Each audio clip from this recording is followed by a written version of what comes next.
मैं डॉक्टर भामा अग्रवाल आपके अपने YouTube चैनल पर आपका स्वागत करती हूँ, अभिनंदन करती हूँ।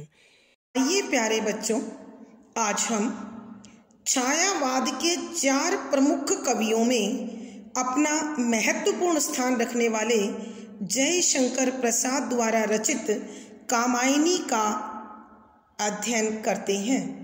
हमारे पाठ्यक्रम में आनंद सर्ग शामिल है।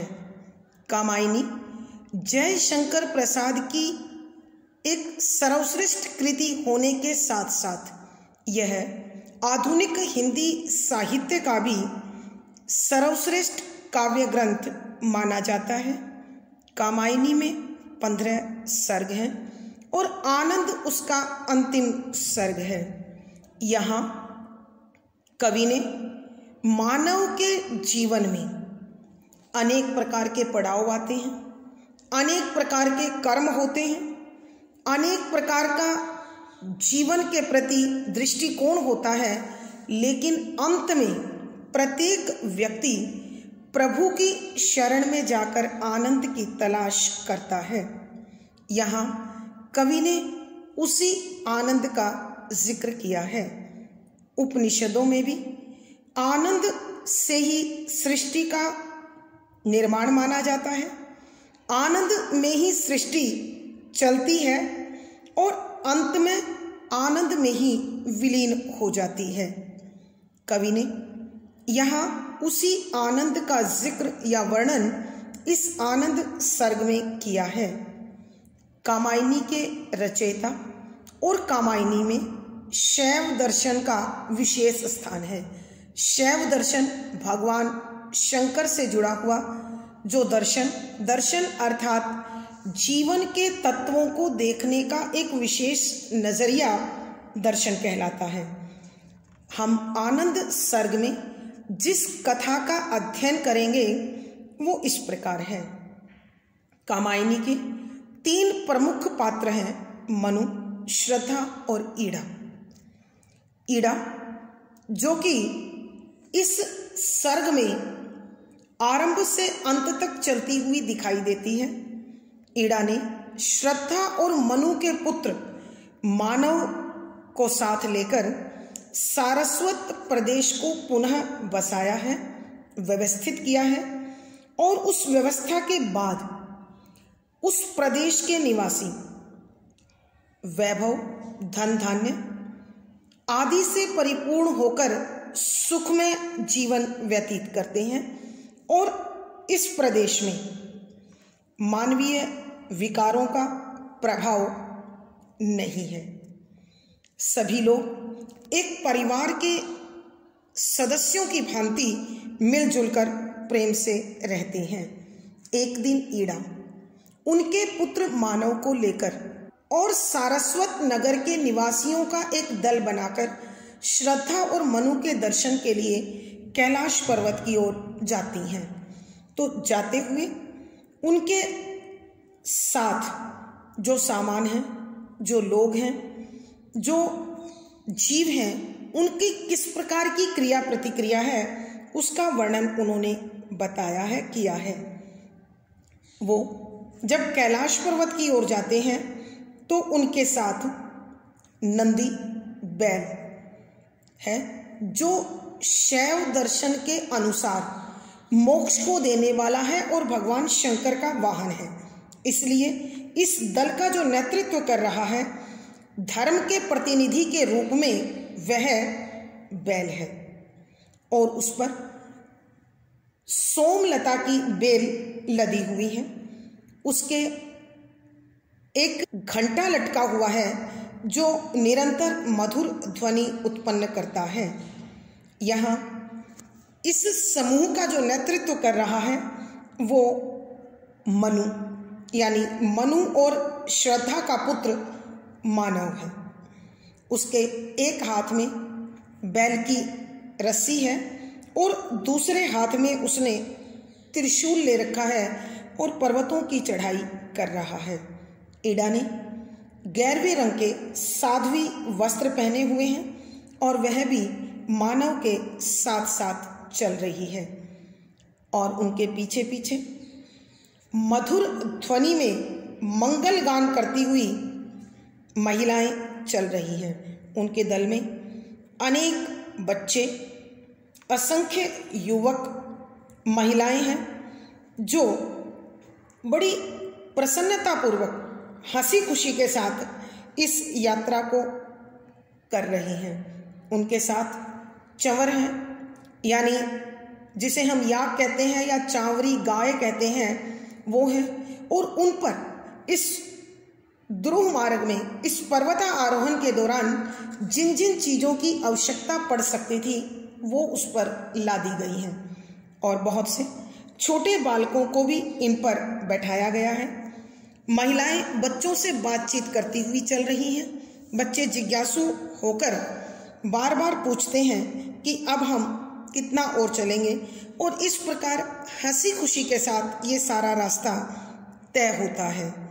इड़ा शांत तपोवन की बात, यानी श्रद्धा और मनु जहाँ निवास करते हैं उसकी बात बता रही है, और बच्चे जिज्ञासा पूर्वक एक के बाद एक नए नए प्रश्न करते जा रहे हैं। यात्रियों का दल चलते चलते उस स्थान पर पहुंच चुका है जहां मनु समाधि में बैठे हैं और श्रद्धा अपने फूलों को अंजुलि में भरकर उनके निकट खड़ी हुई हैं। जाकर ईड़ा और मानव उन्हें प्रणाम करते हैं। तब मनु अपनी समाधि से हटकर उन्हें अद्वैतवाद, अभेदता का भाव या अभेदता के बारे में बताते हुए कहते हैं कि हम जिस स्थान पर हैं यहाँ सामने कैलाश पर्वत है, और कोई भी किसी भी प्रकार से यहाँ अपना पराई के भेद में नहीं आ सकता।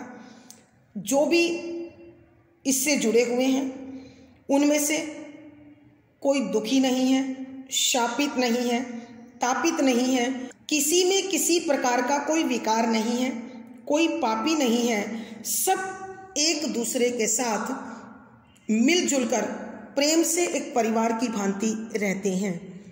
श्रद्धा मनु के द्वारा दिए इस उपदेश को सुनकर मंद मंद मुस्काने लगती हैं, और सारा का सारा पर्वतीय क्षेत्र अलौकिक प्रकाश से जगमगाने लगता है, और पूरा वातावरण उस आनंद से भर जाता है।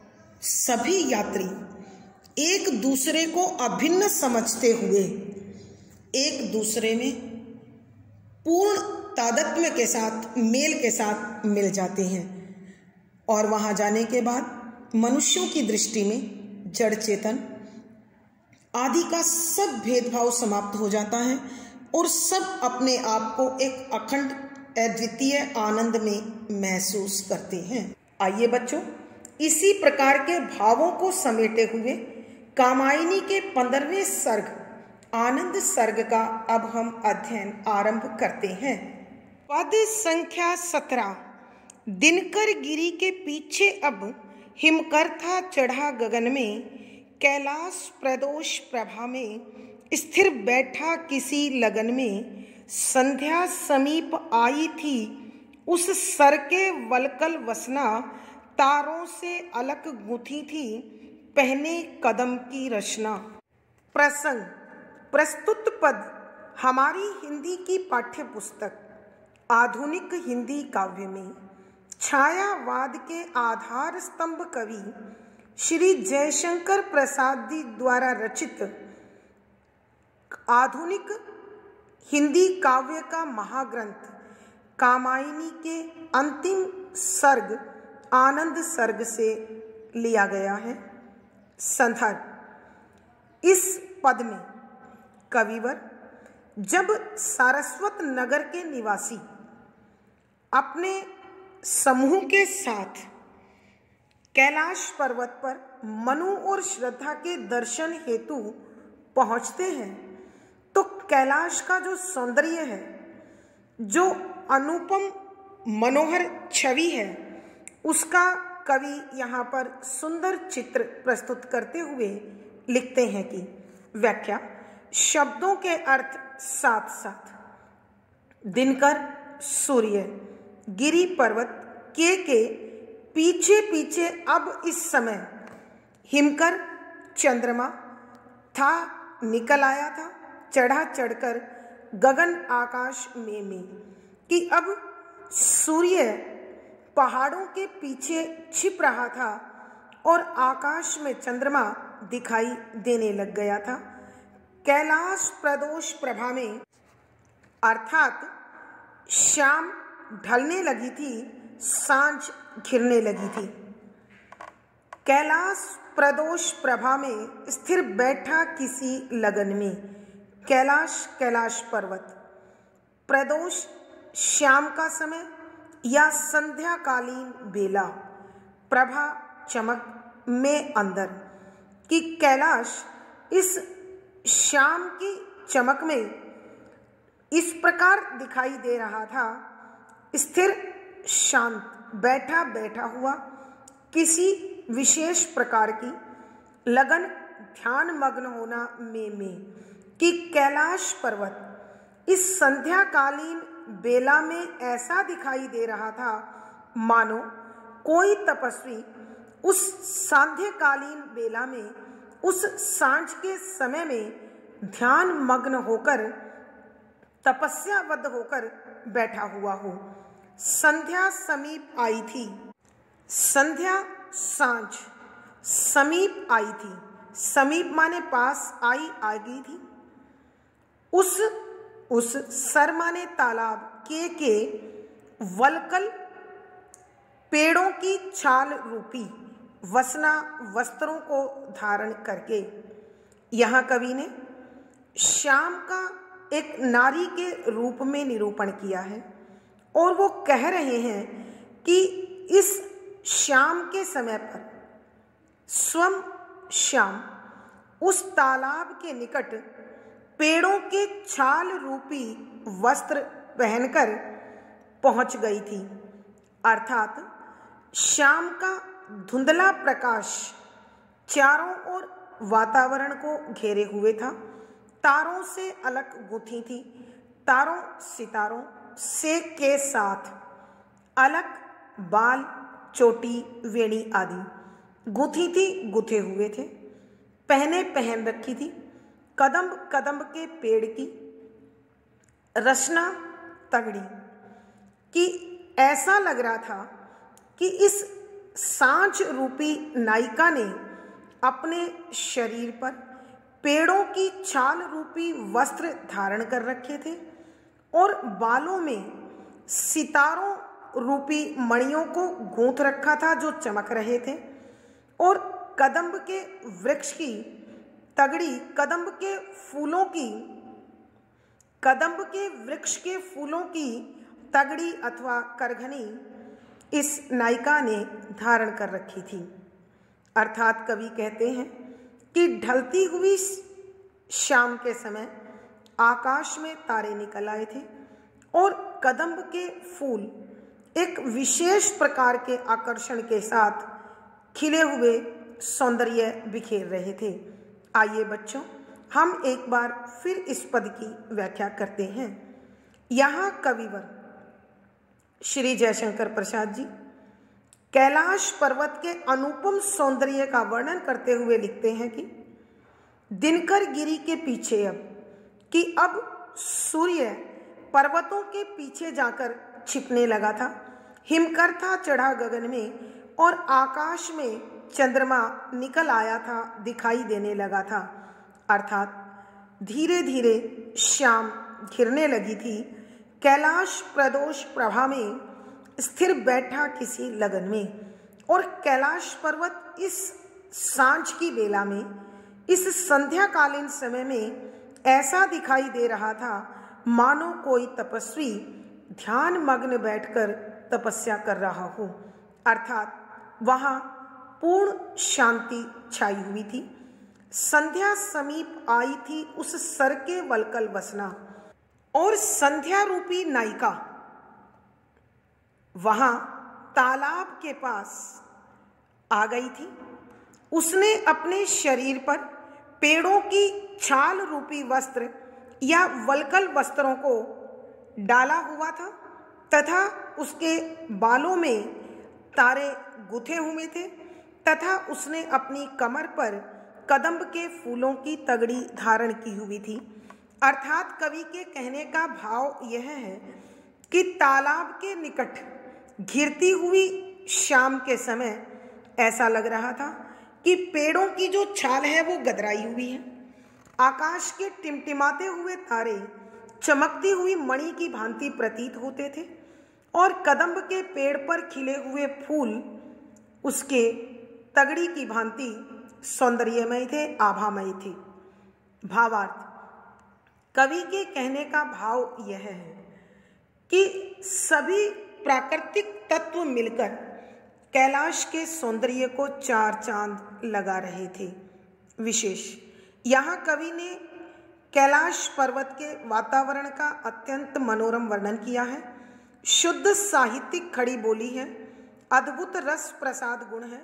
कवि ने स्वनिर्मित छंद का प्रयोग किया है, गेय शैली और संगीतात्मकता बनी हुई है। यहाँ पर अनुप्रास, मानवीकरण, उल्लेख आदि अलंकारों का सुंदर सटीक प्रयोग किया है। पद संख्या 18। खगकुल किलकार रहे थे, कल हंस कर रहे कलरव, किन्नरियां बनी प्रतिध्वनि, लेती थी ताने अभिनव, मनु बैठे ध्यान निरत थे, उस निर्मल मानस तट में, सुमनों की अंजलि भरकर श्रद्धा थी खड़ी निकट में। प्रसंग पूर्ववत।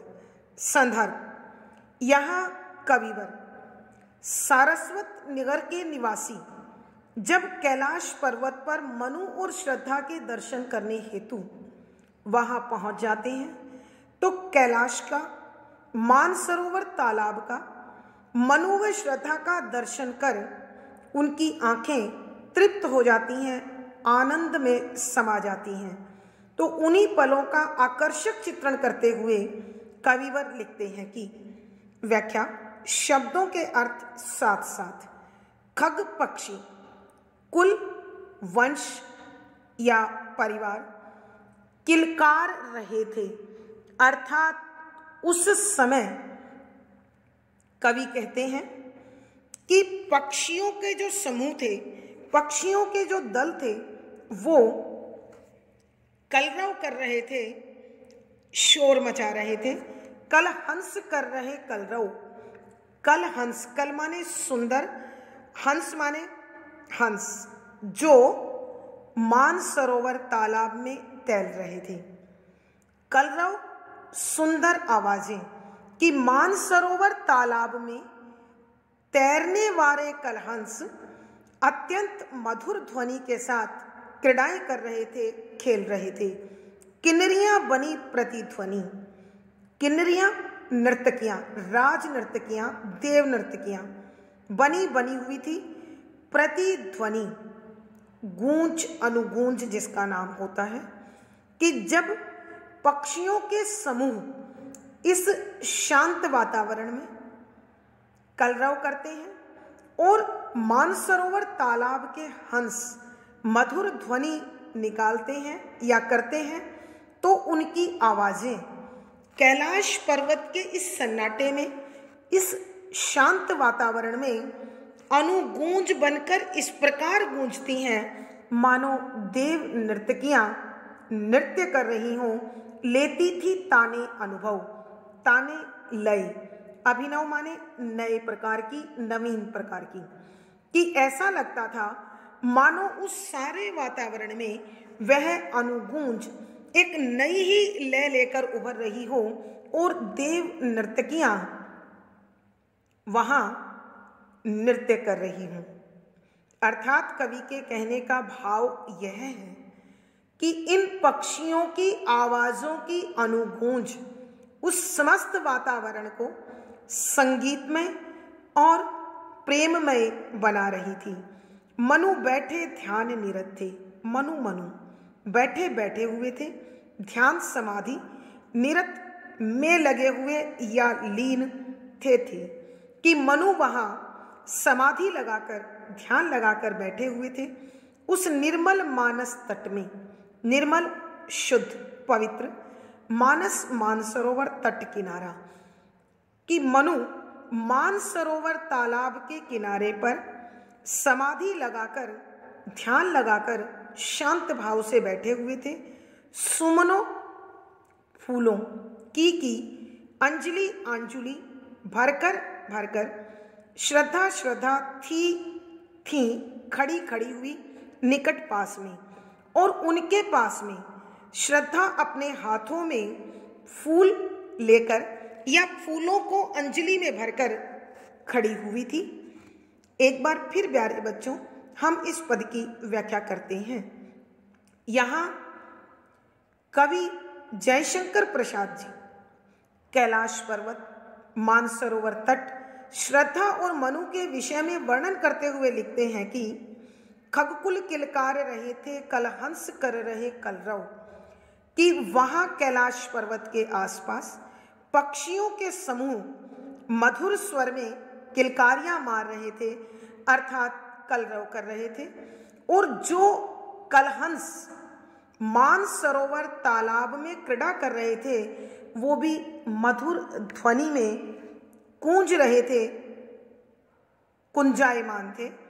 किन्नरियां बनी प्रतिध्वनि लेती थी ताने अनुभव, कि जब इन पक्षियों की आवाजें इस शांत वातावरण में अनुगूंज बनकर उभरती तो वो एक अद्भुत प्रकार की लय और संगीत उत्पन्न कर रही थी, और ये संगीत की ताने ऐसे उस वातावरण में गूंज रही थी मानो वो देव नर्तकियां बनकर नृत्य कर रही हूं, अर्थात संपूर्ण वातावरण एक अद्भुत संगीत और प्रेम से भरा हुआ था।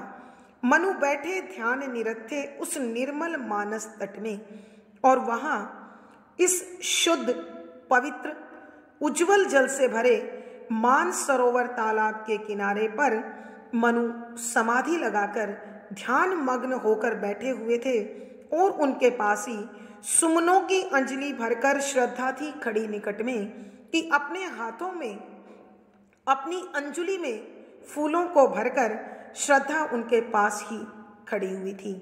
अर्थात कवि के कहने का भाव यह है कि श्रद्धा संभवतः मनु महाराज के चरणों में समर्पित करने के लिए पुष्प लेकर आई हुई थी। भावार्थ, कवि के कहने का भाव यह है कि कैलाश पर्वत के आसपास का वो वातावरण अत्यंत आनंदमय सुखकर था। विशेष यहाँ कवि ने संध्याकालीन बेला में कैलाश पर्वत व मानसरोवर तालाब के अनुपम सौंदर्य का वर्णन किया है। शुद्ध साहित्यिक खड़ी बोली है, अद्भुत रस प्रसाद गुण है। यहाँ लक्षणा शब्द शक्ति है। कवि ने स्वनिर्मित छंद का प्रयोग किया है, गेय शैली और संगीतात्मकता है। यहाँ अनुप्रास, रूपक, उल्लेख आदि अलंकारों का बड़ा सुंदर प्रयोग किया गया है। पद संख्या 19।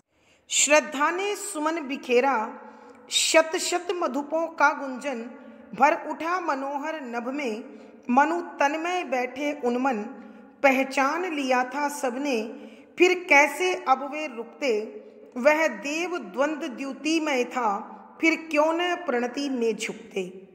प्रसंग पूर्ववत।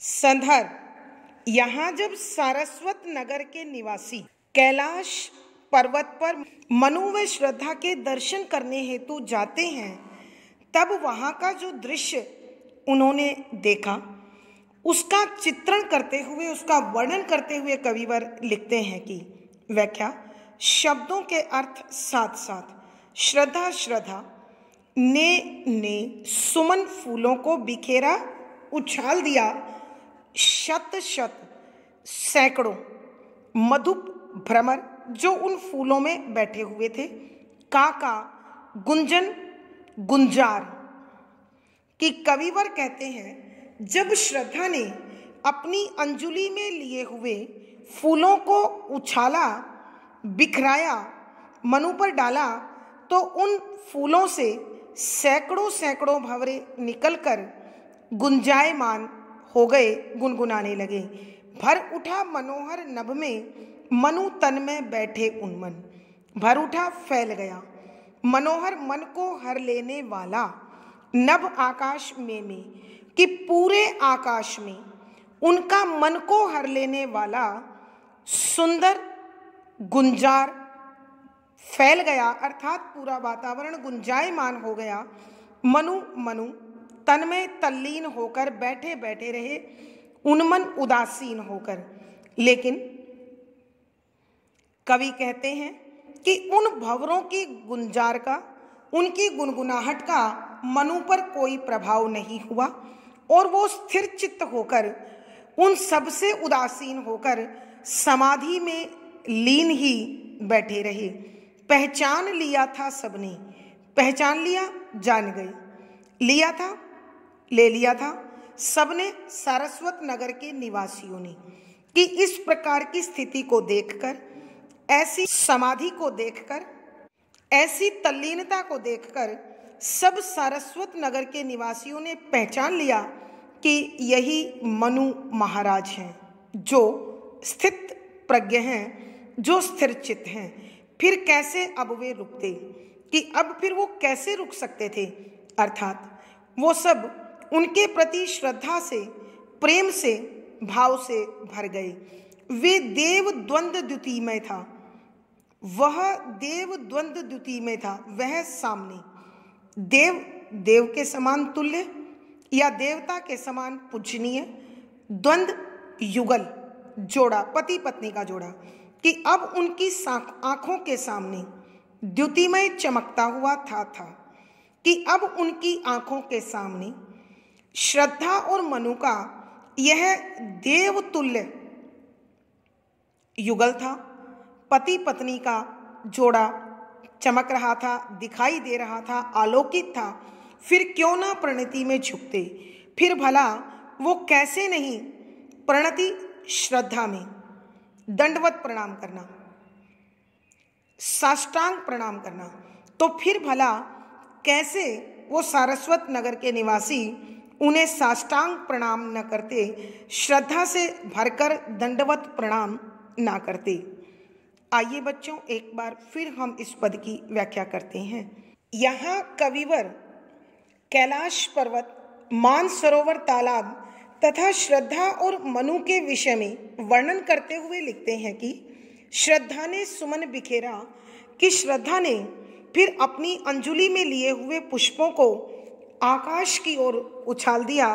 शत शत मधुपों का गुंजन और फिर सैकड़ों सैकड़ों भंवरों का गुनगुनाहट पूरे आकाश भर में फैल गई।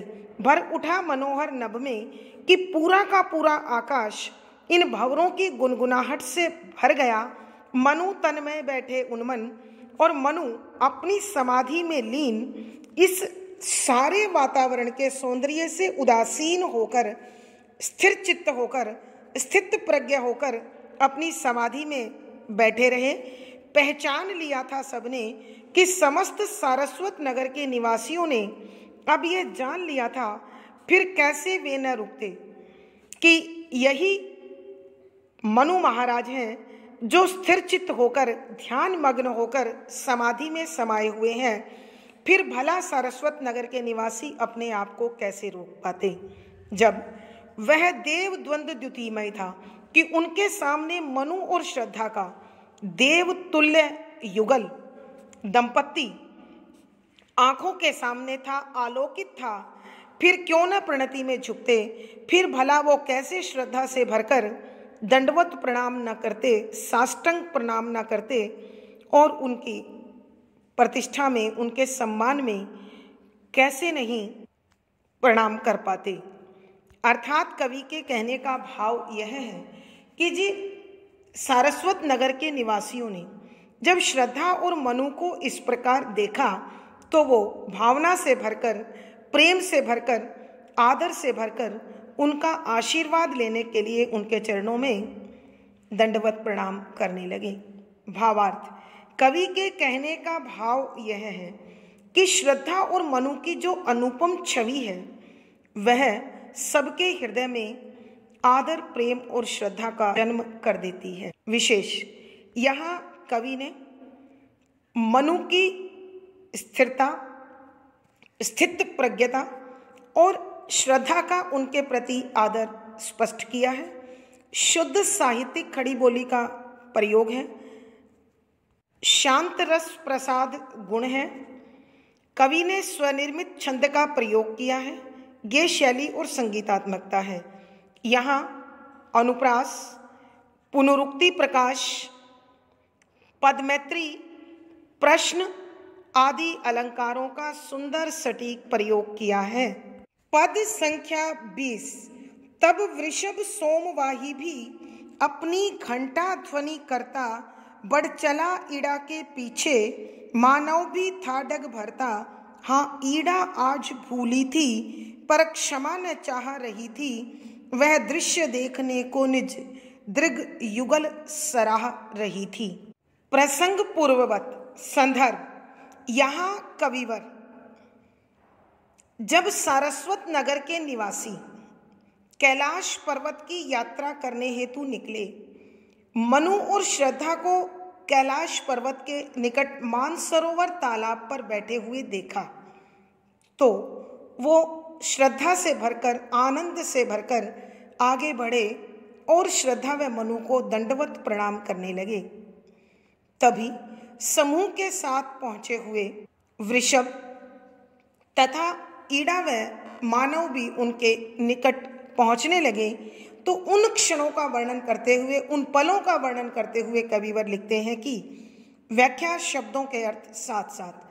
तब उस समय वृषभ बैल सोमवाही, सोम लता से लदा हुआ।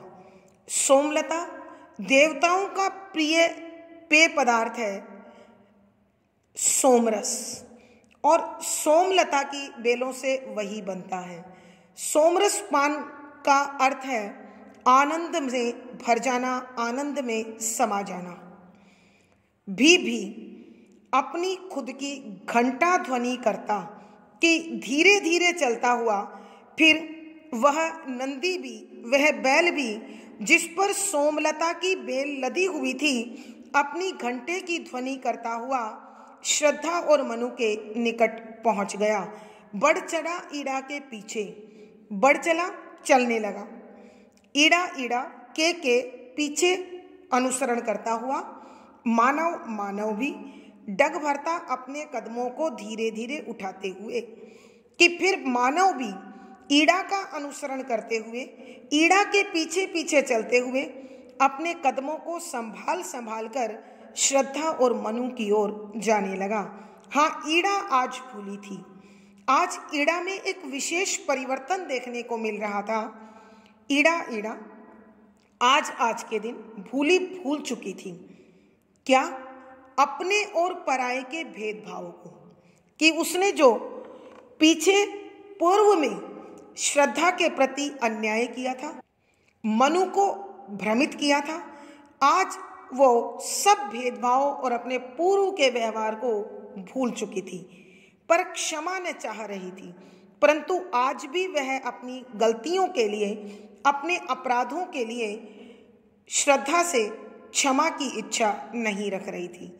प्यारे बच्चों, आप जानते होंगे कि ईड़ा कामायनी में बुद्धि का प्रतीक है और बुद्धि में अहंकार होता है। अहंकार झुकना पसंद नहीं करता है। तो इसलिए कविवर कहते हैं कि आज ईड़ा श्रद्धा के व्यवहार से, उसके व्यक्तित्व से इस प्रकार श्रद्धानत थी, इस प्रकार भावुक थी कि वह अपने पराये का सारा भेदभाव भूल चुकी थी, लेकिन फिर भी श्रद्धा से क्षमा याचना करने को तैयार नहीं थी। वह जो उसके सामने था दृश्य नजारा, कौन सा नजारा?